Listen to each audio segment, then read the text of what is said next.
Welcome to Learning English, where you are ready to level up your language skills. Here, we learn through stories that are slow, clear, and fun. Just listen, relax, and enjoy the journey. 1. Introduction. Hello, English learners. Perhaps you are learning English and find it very difficult at times. Maybe the language sometimes doesn't make sense to you. You might feel confused or a little sad because it is so hard. If this describes how you feel, please know that it is probably not your fault. The English language can be difficult and at times very confusing. Many people start learning English thinking it is simple. Maybe you felt this way too. In the beginning, English can seem quite easy. For example, many languages have different words for the depending on whether a noun is masculine, feminine, or plural. But English has only one word, the. Basic verbs can also seem easy. For instance, to form the simple past, you often just add ed to the verb. For irregular verbs like go, do, and eat, the simple past is just one word, went, did, ate. And for I, you, he, she, it, we, and they, the past tense form is often the same. I did, you did, he did, we did, they did. This can seem easy at first. But then, as you learn more English and reach a higher level, like B2 or C1, you start to see that English is not so simple after all. Things become much more difficult. It can feel like every rule you have learned has an exception. This means you have to learn things again, but in a new way. This can make learning English harder than you initially thought. It can feel like the language tricked you because it seemed easy at the start but became hard later. In this book, we will explore some reasons why English can be so challenging. We will discuss sounds, spelling, words, and grammar. We will see why these aspects of English are sometimes hard for people from different countries. But there is also good news. We will share this good news at the end. This good news will help you feel better and encourage you to continue learning. So yes, English is difficult, but you can understand why, and you can still learn it well. 2. Difficult sounds. English has many different sounds, and some of these are difficult for people who are learning the language. This is often because these sounds do not exist in their native language. They are entirely new sounds to learn. Let's look at some examples of difficult sounds. TH sounds are often hard. There are two main TH sounds. One is the voiced sound at the beginning of words like this or that. The other is the unvoiced sound at the start of words like think or thank. To make these sounds, you place your tongue between your teeth. This action is not common in many other languages. A large number of languages in the world do not have these TH sounds. For example, speakers of languages like German or French might find them hard. They might substitute a TS or F sound instead of TH. So, the word this could sound like dis or zis, and the word think could sound like tink, sink, or fink. These sounds are also absent in languages like Russian, Japanese, Chinese, and many languages spoken in India. For many learners, producing and hearing the TH sounds is a significant challenge. Another sound that can be difficult is V. This sound is hard for some people. For example, in Mandarin Chinese, there is no V sound. Because of this, speakers might use a W sound instead. The word vague might be pronounced like wag. Learners from these language backgrounds often need practice to hear the difference between V and W and to pronounce them correctly. Vowel sounds can also be very confusing in English. English has many different vowel sounds, and some are very similar to each other. For example, the words it and eat have different vowel sounds. For native English speakers, the difference is clear, but for many learners, the sounds are very close. Hearing the small difference between these similar vowel sounds is important because it can change a word's meaning completely. Other sounds, like Z, C, H, J, S, H, and ZH, can also be new and difficult for some learners, such as those from China. Learning to make and hear these difficult sounds takes time and effort. It is a vital step in improving English pronunciation. 3. Consonant clusters. In the last chapter, we looked at some difficult sounds in English. Now let's examine how English combines many sounds. This can also be very difficult for learners. Languages have simple rules for how sounds go together in a word. Consider a language like Japanese. In Japanese, a syllable often consists of one consonant sound and one vowel sound, like ka, su, or shi. Sometimes it can be a vowel sound alone, like a, or it can be a consonant, a vowel, and an end sound, like san. This is a simple pattern. Consonant plus vowel, just a vowel, or consonant plus vowel plus n. English is different. English likes to group many consonant sounds together in a single syllable. There are words with 2, 3, or even more consonant sounds at the start or end of a syllable, with no vowel sound between them. Think about words like street, which has STR at the start, or tasks, which has SKS at the end. These groups of consonants, or consonant clusters, can be hard to say if your language doesn't have them. One very difficult example is the word strengths. Try to say it slowly, STRNGs. At the beginning of the word, you have STR, and at the end, you have NGTHS. Now, that is a lot of consonant sounds together. For people learning English, pronouncing these consonant clusters can be a major problem. Their native language might not do this, so it feels strange and difficult in their mouth. Sometimes, learners add extra vowel sounds to make it easier. It's like saying barik instead of break, or satrong instead of strong. They insert a small vowel sound between the consonants. This is a natural thing to do, as your mouth is accustomed to the sounds of your first language. But in English, you need to learn to say these consonant sounds one after another, with no vowel in between. This is another reason why English pronunciation can feel very hard. 4. Spelling and sound. English writing and English sounds are very different. This is a significant problem for many students who are learning the language. When you see an English word written down, it is often very difficult to know how to pronounce it correctly just from the letters. The letters you see do not always indicate the right sound. For example, the letter combination O can make several different sounds in English.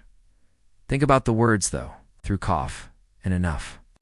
They all use the letters O, but they sound very different when you speak them. This makes learning how to say new words difficult just from reading them in a book or on a screen. Why is English like this? There is a historical reason for this major difference between spelling and sound. Many years ago, perhaps around 500 years ago, people pronounced English words very differently from how we say them today.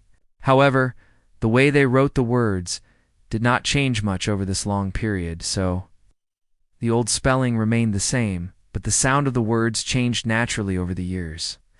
This means that today, the writing often reflects the old sounds from the past, while people speak using new, modern sounds. This creates a large gap between how English words look on paper and how they actually sound when spoken. Many other languages updated their writing when the sounds changed, but English did not do this for many words. This makes English spelling and pronunciation confusing and hard for learners to guess.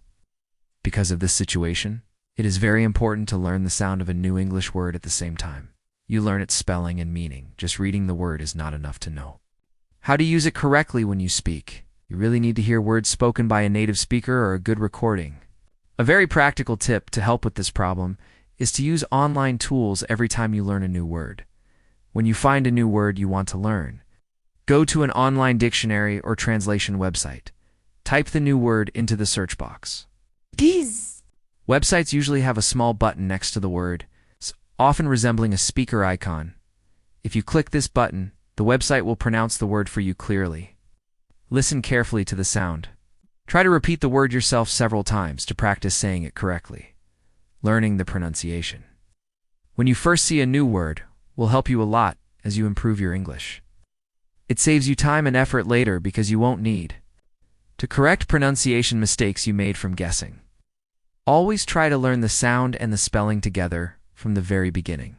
This is a very useful habit for learning English vocabulary well and speaking more clearly.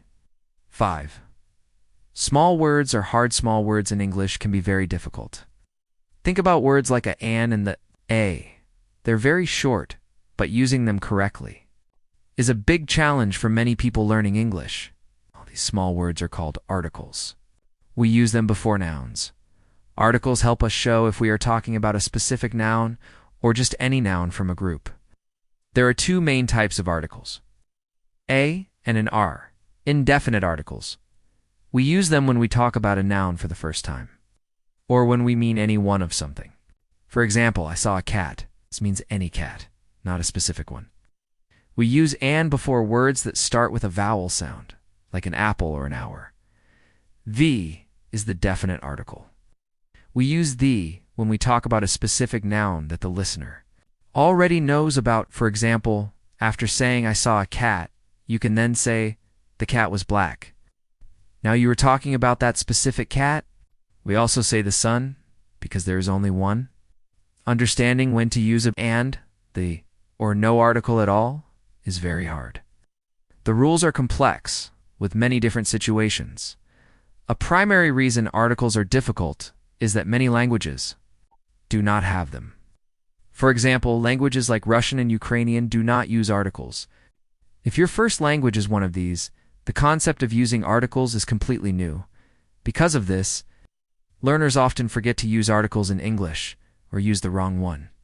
This is a very common mistake. You might hear a learner say, I go to school yesterday, or they might say, I like the music when they mean music in general. They might say, I need pen instead of I need a pen. It is a challenging part of English grammar. It is not just about remembering words. It is about learning a new way to think about nouns. Research highlights how difficult articles are. For example, one study of essays by Russian university students found that over 15% of their uses of the word incorrect. This shows that even at a higher level, articles remain a problem. These small words are surprisingly hard and are a good example of how English can be difficult in unexpected ways. Learning them takes a lot of practice. Don't feel discouraged by mistakes. With articles, it is a normal part of learning English. 6. Verbs and tenses. Learning English verbs can be difficult. One reason is how English talks about time, which we call the tense system. There are many tenses in English, not just past, present, and future. Let's look at the present. In some languages, there is only one way to talk about the present. But in English, there are at least two main ways. For example, you can say I work or I am working, and these have different meanings. Knowing when to use each one is not always easy. Beyond the present, English has many other tenses. You need to learn the past simple, past continuous, present, perfect, past perfect, and more. Each tense has its own rules for when to use it. Mastering all of them takes a lot of time and practice. Another difficult area is how English forms questions and negative sentences. For most verbs, English uses the helping verb do. To ask a question, you say, do you work? To make a negative sentence, you say, I do not work. This is different from many languages where you might just add a word like not. However, some important verbs do not use do. The verb be is an exception. You say, are you happy? And I am not happy.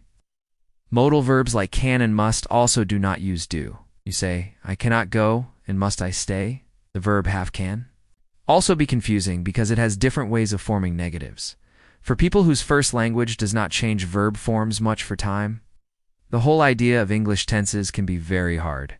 In some languages, you might just say, yesterday I go to the village. The word yesterday indicates the past, so you do not change go to went. But English requires you to change the verb form. Learning all these changes and rules is one of the biggest challenges in English grammar. 7. Rules and exceptions. English rules are helpful. They teach you how to use the language, including rules for spelling, pronunciation, and sentence structure. But there is a problem. Many rules in English have exceptions. This means the rule does not work all the time. Sometimes a word or sentence doesn't follow the rule you learned. This can be very confusing for students. You learn a rule you think you understand, but then you encounter something different. This difference is an exception. Why do English rules have so many exceptions?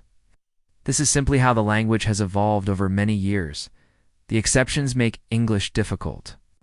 You cannot always guess when a rule will not work.